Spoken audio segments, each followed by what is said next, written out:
Hi my lovely viewers, this is Hello to World Learning Tutorial channel for you. Today in this tutorial I am going to show you how to create a table in Microsoft Word in Windows 11. So for this case we will go to the Word file. Here we have taken a Word file that is presenting here. Now we want to do or we want to create a table. So how? So here the option has been revealed where it is here, that is the insert options and table. There are lots of options here.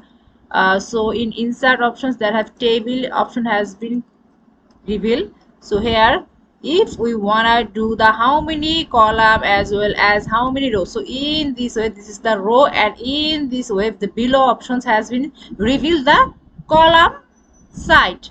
So now what we want to do the 5 column 5 rows. So here 1 2 3 4 5, as well as see we can see clearly that 5 into 1 table, that means a 5 column 1 row. So in this way we're gonna select the these things here, the 5 into 5. So 5 columns, this side has been revealed column, as well as the parallel way in this reveal this the row side. So now in this we can create easily the table from the Microsoft Word in Windows 11. So thank you so much for watching this video. Please subscribe this channel. Hopefully this tutorial will help you so much.